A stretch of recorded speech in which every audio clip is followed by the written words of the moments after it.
میں آپ کو خواہ مخواہ میں کچھ اور بتا دوں۔ اس کی مسکراہٹ گہری تھی۔ مرد بہرحال مرد ہوتا ہے، عمر کا اس میں کوئی دخل نہیں۔ نوشین نے سمجھ لیا کہ وہ ایک شاطرانہ کھلاڑی ہے۔ تعلیم، نوشین ہر درجہ مختصر بات کرنا چاہ رہی تھی۔ BCom پارٹ 1، کالج پرائیویٹ کر رہا ہوں۔ والدین راضی کیوں نہیں ہو رہے؟ آپ بھی تو راضی نہیں تھی۔ نوشین کو محسوس ہوا وہ بہت اعتماد سے بول رہا ہے، مگر اب تو راضی ہوں۔ اس نے رضی کو نظروں میں ٹٹولا۔ وہ بھی ہو جائیں گے۔ کب؟ فی الحال تو نہیں ہو رہے۔ اچھا، اس نے گہری سانس اپنے اندر اتاری۔ تم ابھی پڑھ رہے ہو اور شادی بھی فوراً کرنا چاہتے ہو، کماتے بھی کچھ نہیں؟ جی نہیں، اس نے نوشین کی بات کاٹی۔ جی میں چھوٹا موٹا بزنس کرتا ہوں۔ چھوٹا موٹا؟ مگر زندگی چھوٹے موٹے بزنس سے نہیں گزرتی۔ رضی نے کچھ دیر نوشین کو تکا، پھر گلا کھنکار کر بولا، 3 بیٹیوں کے بعد اپنے والد کا اکلوتا بیٹا ہوں۔ ان کے بعد ان کا کاروبار میں بات ابھی کی کرو، کیونکہ ابھی وہ اس رشتے پر راضی نہیں۔ وہ کیوں راضی نہیں یہ نہیں بتایا تم نے؟ اس نے ایک دم دوسرا سوال داغا۔ اصل میں میری امی اپنی بہن کی بیٹی سے شادی کرنا چاہتی ہیں۔ رضی کو جواب دیتے دیتے اتنی دیر تو لگی کہ اس کے لہجے سے جھوٹ کی بو آئی۔ اوہ، وہ سوچنے لگی، پھر تو تمہارے والدین قرت کو کبھی قبول نہیں کریں گے۔ اسے لگا اس کا دم گھٹ رہا ہو۔ شادی میرے قبول کرنے پر ہوگی، ان کے نہیں۔ ویسے بھی مجھے امید ہے کہ وہ شادی کے بعد ہمیں قبول کر لیں گے۔ آپ برا نہ سوچیں، اچھا سوچا کریں تو سب اچھا ہی ہوگا۔ رضی کے جملے میں چھپا طنز اس سے مخفی نہ رہا۔ مجھے تیرنا نہیں آتا، لیکن گہرے پانیوں میں اچھا اچھا سوچ کر اتر جاؤں، کیا واقعی کنارے آ لگوں گی؟ اچھا، جو سوچا ہے میں نے، رضی کے جواب میں بہت پرسکون ہو کر اس نے کہا، اور براہ راست اس کی آنکھوں میں جھانکا۔ اس کی آواز اتنی مدھم تھی کہ کوشش کے باوجود باہر کھڑی قرت نہیں سن سکی۔ رضی سے ملنے کے بعد اسے لگ رہا تھا کہ وہ اپنے حواس مختل کر بیٹھے گی۔ اسے قطعاً سمجھ میں نہیں آ رہا تھا کہ وہ کیا کرے، قرت کو کیسے سمجھائے۔ وہ تو ہر درجہ گستاخ ہو چلی تھی، عزت کی درجہ تک بکھیرنے پر آمادہ تھی۔ وہ اگر راضی کے ساتھ بھاگ بھی جاتی تو یہ کچھ بعید نہیں تھا۔ عشق میں اندھی لڑکیوں کو آگے پیچھے دائیں بائیں کوئی راستہ، کوئی راہداری نظر نہیں آتی، اور جو نظر آتا ہے وہ صرف اپنا محبوب، خواہ وہ کیسا بھی ہو، بس انہیں محبوب ہوتا ہے۔ نوشین اس نکتے کو سمجھتی تھی۔ وہ خود بھی اس راہ گزر کی مسافر رہی تھی، جس کے دامن میں اب صرف پچھتاوے اور شرمندگی کی پرچھائیاں تھیں۔ وہ مسلسل ذہنی دباؤں کا شکار تھی۔ رات بھر بالوں کی پونی، ہاتھوں کی انگوٹھیاں خواب میں نظر آتی رہیں۔ جس چیز نے نوشین کی توجہ اپنی جانب کھینچ کر اسے چونکنے پر مجبور کر دیا تھا، وہ اس کے ہاتھوں میں بندی کڑی میں جڑا ڈائمنڈ تھا۔ کپڑے اور جوتے بھی برانڈڈ تھے، لیکن اس کے باوجود وہ رضی کے چہرے پر خاندانی وقار ڈھونڈنے میں ناکام رہی۔ اس نے فون کر کے رحمہ کو بلایا۔ ایک وہی تو اس کی ہمدرد تھی۔ سب کچھ سن کر رحمہ بھی فکر مند ہو گئی، پھر دھیرے دھیرے اسے کچھ سمجھانے لگی۔ جاتے وقت اس نے سرگوشی میں نوشین سے کہا، بھابھی اپنا رویہ دوستانہ رکھیے گا۔ نوشین نے خیالوں میں تکتے ہوئے سر کو اس بات میں ہلایا تھا۔ ممی، آپ نے رضی کے حوالے سے کیا فیصلہ کیا؟ دوسرے ہی دن وہ پھر کسی تنے ہوئے درخت کی مانند ماں کے روبرو کھڑی تھی۔ نوشین سے کچھ بولا ہی نہیں جا رہا تھا کہ وہ دوبارہ گویا ہوئی۔ آپ نے بابا سے مشورہ کیا؟ مشورہ؟ دکھ سکھ کہہ کر نوشین نے ابرو چڑھا کر اسے دیکھا۔ مشورہ اس بات پر کیا جاتا ہے جس کے اختیار یا رد کرنے کا ہمیں حق حاصل ہو۔ تو پھر یہ دیر کس لیے؟ قرت نے زور سے پیر پٹکے تھے۔ آپ ہماری شادی کر دیں، پھر ہمیں بھول جائیے گا۔ برسوں پہلے کی نوشین قرت کے قالب میں بولی تو نوشین کا زناٹے دار تھپڑ قرت کے گال سرخ کر گیا۔ ماں نے اپنا یہ حق جانے کہاں محفوظ کر رکھا تھا، جو اب استعمال کیا تو قرت کے 14 تبق روشن ہو گئے۔ آج سے برسوں پہلے میری ماں نے بھی میری گستاخی پر مجھے تمہارے بابا کے ساتھ بیاہ کر اپنا تعلق توڑ لیا تھا۔ نوشین کی رندی آواز کے انکشاف نے قرت پر گویا منم برف ڈال کر اسے منجمد کر دیا۔ نوشین کو بیٹی کو سمجھانے کے لیے آج مدتوں بعد اپنی زندگی کے ورق الٹنے پڑے۔ انہوں نے میری ضد پر مجبور ہو کر میری مرضی کی شادی تو کر دی، مگر پھر مجھے اپنی شکل دکھائی نہ ٹھکانہ بتایا۔ جذبات کی خودسر آندھی جب تھمی تو چہرے پر گرد و غبار کے سوا کچھ باقی نہ بچا۔ جو لوگ والدین کی عزت کا جنازہ نکال دیتے ہیں، پھر انہیں ڈھونڈنے سے بھی عزت نہیں ملتی۔ خدمتیں کر کر کے میں سسرال میں عادی ہو گئی، مگر جب کوئی خاص موقع آتا میرے حوالے سے ہمیشہ سوالیہ نشان لگ جاتا۔ یہاں تک کہ جب تک تمہاری دادی زندہ رہیں، تمہاری پرورش انہوں نے کی۔ کیوں کی؟ کیونکہ میں لڑکیوں کی پرورش کر کے انہیں عزت دار بنانے کی اہل نہیں تھی۔ اہل وہ ہوتا ہے جس کے اپنے پاس عزت ہو۔ آپا بیگم آج تک مجھ سے شاکی ہیں۔ رحمہ کو تنہائی میں مجھ سے بات کرنے کی اجازت نہیں تھی۔ نوشین کے آنسو بڑی روانی سے گالوں پر راستہ بنا کر زمین کا پیوند ہو رہے تھے۔ قرت ابھی تک اپنے گال پر ہاتھ رکھے بونجھی نوشین کو سن رہی تھی۔ اس کی ماں نے اپنی زندگی کا یہ گوشہ سدا اس سے چھپا کر رکھا تھا۔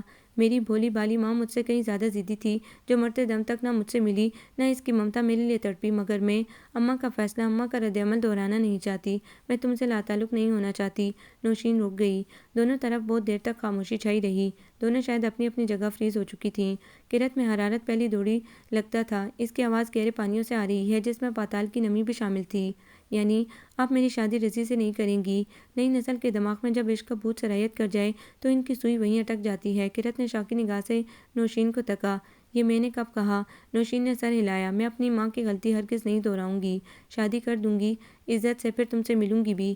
کرت کی آنکھیں گیلی ہو گئیں۔ بڑھ کر اس نے چڑھ چڑھ نوشین کے کئی بوسے لے ڈالے۔ کرت، اس نے بہت نرمی سے اسے پکارا۔ جی۔ وہ بھی بہت محبت سے اسے دیکھنے لگی۔ رضی کی انگلیوں میں پھنسی انگوٹھیاں، گلے کی چین، کان میں چھوٹی سی بالی عورتوں کی طرح کی پونی، کیا یہ سب تمہیں بھی پسند ہیں؟ رسانیت سے اس نے گرم لوہے پر چوٹ ماری۔ بالی اور چین پر تو میں نے بھی اعتراض کیا تھا۔ کرت نے نظریں جھکا لیں۔ پونی تو آج کل فیشن میں ہے۔ نوشین نے کرت کے کہنے پر پھر تعصب سے سر ہلایا۔ میں تم سے کتنے دنوں سے کہہ رہی ہوں کہ کم از کم تم مجھے اپنا میٹرک کا سرٹیفکیٹ تو دکھاؤ، مگر تم مسلسل ٹال مٹول سے کام لے رہے ہو۔ شاید نوشین کی دعائیں رنگ لائی تھیں جو کرت کی آنکھیں کھلنے لگی تھیں۔ دھیرے دھیرے پتہ بھی ہے کہ غصہ چہرے کی شکنوں میں اضافہ کرتا ہے اور چہرے کو بدصورت بناتا ہے، مگر پھر بھی تم غصے سے باز نہیں آ رہی ہو۔ رضی ڈیڑھ بنا ہنس رہا تھا۔ دیکھو، کرت نے وارن کرنے کے انداز میں انگلی اٹھائی، تم مجھے باتوں کے ذریعے چکمہ نہیں دے سکتے۔ پتہ ہے مجھے، سب پتہ ہے، یہ سب تمہاری ماں کی شرارت ہے۔ رضی کے بے ہنگم کہکے نے اسے اور تپا دیا۔ اچھا اگر ہے بھی تو کیا بری بات ہے؟ کرت دو بدو بولی۔ دیکھو کرت، اصل میں تمہاری ماں ہماری شادی نہیں ہونے دیں گی، وہ چاہتی ہی نہیں کہ جس شرطب اونچی آواز میں چلائی۔ میں جب تک تم سے مطمئن نہیں ہوں گی شادی نہیں کروں گی۔ وہ پیر پٹک کر جانے کو مڑی۔ میں گھی نکالنے کے لیے انگلیاں ٹیڑھی کرنا جانتا ہوں۔ رضی کے دھمکی نما جملے نے دور تک اس کا پیچھا کیا۔ اسے لگا اس کے قدم زمین نے جکڑ لیے۔ بمشکل وہ رضی کی طرف گھومی۔ رضی نے مسکرا کر ماحول کو دوست بنانا چاہا۔ تو پھر جو ہو سکے وہ کر لو، تم مجھے بھی جانتے تو ہو۔ کہنے کو تو وہ کہہ کر گھر آ گئی، مگر دیر تک رضی کے جملوں کی بازگشت اسے چونکاتی رہی۔ کچھ دن تک اس کا موڈ آف رہا جسے نوشین نوٹس کرتی رہی، مگر کچھ دنوں بعد پھر سب کچھ معمول پر آ گیا اور کرت پہلے جیسی ہو گئی۔ رضی کے ماموں اس کی شادی میں شریک ہوں گے اور شادی کے کچھ عرصے تک رضی انہی کے گھر رہے گا۔ نہ جانے کیوں آج نوشین چونکی نہیں تھی۔ اسے یہ سب کچھ برا بھی نہیں لگا تھا۔ بہت تحمل سے اس نے کہنا شروع کیا، تم جمعے کو رضی کو اس کے ماموں کے ساتھ بلا لو، ہم کچھ معاملات طے کر لیں۔ کرت کی حیرت اور خوشی سے آنکھیں پھٹ گئیں۔ سچ؟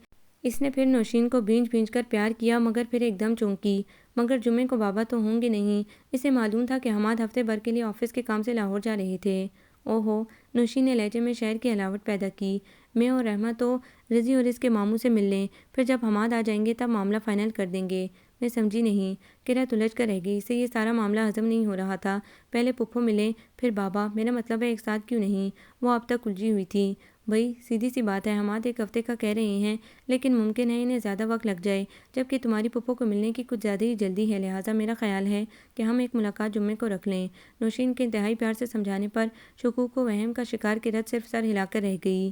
سنو، تم اس جمعے کو اپنے ماموں کے ساتھ ہمارے گھر آ جاؤ۔ کرت کے آنگ آنگ سے خوشی پھوٹی پڑ رہی تھی۔ رضی اسے ایک ٹک دیکھتا رہا۔ اور ہاں سنو، کرت پوری کی پوری اس کی طرف گھومی، جب ہمارے گھر آؤ تو یہ انگوٹھیوں کی دکان سجانے کی ضرورت نہیں ہے، یہ فیروزے کی تو میں ہرگز نہیں اتاروں گا۔ رضی نے ایک ہاتھ کی انگلی دوسرے ہاتھ کی انگلی میں پہنی فیروزے کی انگوٹھی پر رکھی۔ کیوں، اس میں ایسا کیا لال جڑا ہے؟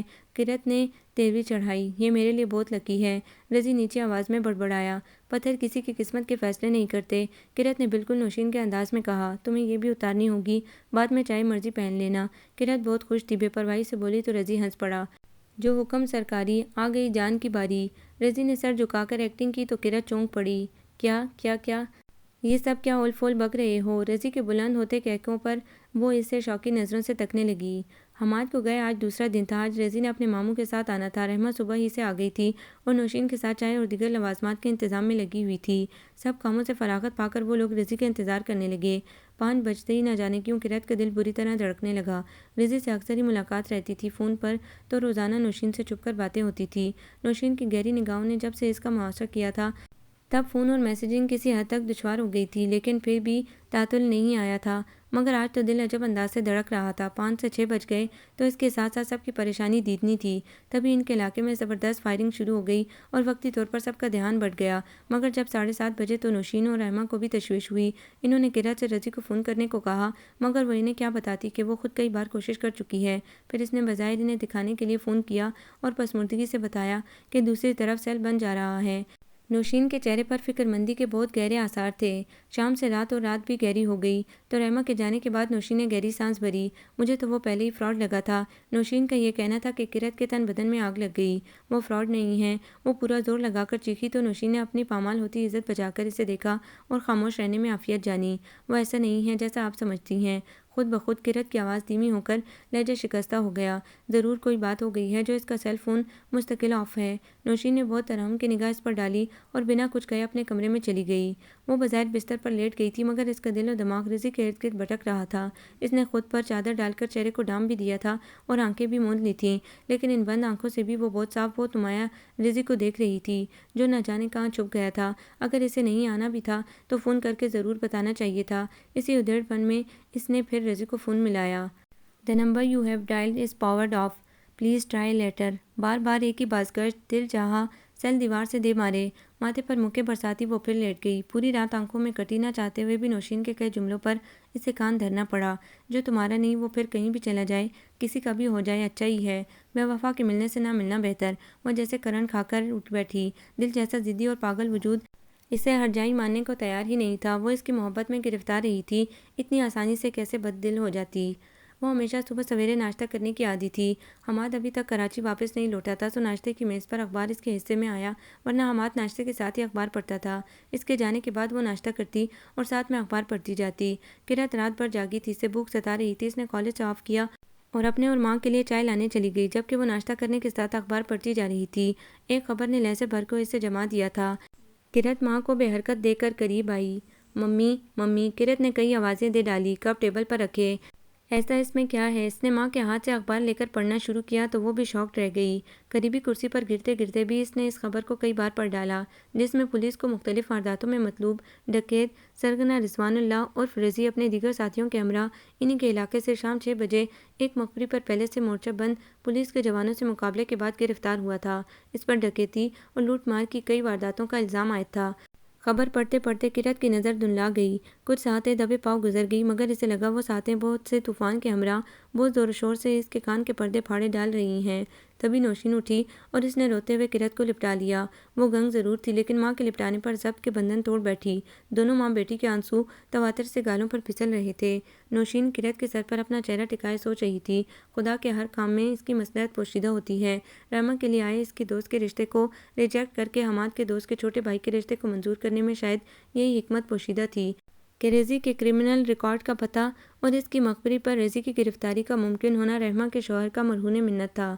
اس نے اپنے مصنوعی اور مگرمچھ کے آنسوؤں کو گرنے سے قطعاً نہ روکا۔ اسے لگا فضا میں موجود بہت سی دھند چھوٹ چکی ہے اور مطلع صاف شفاف ہو چکا ہو۔ اس نے بہت گہری آکسیجن اپنے پھیپھڑوں میں اتاری اور ایک قطعی مصنوعی سسکی لے کر بیٹی کو اس کے ساتھ کی جانے والی ہمدردی کا تاثر دیا۔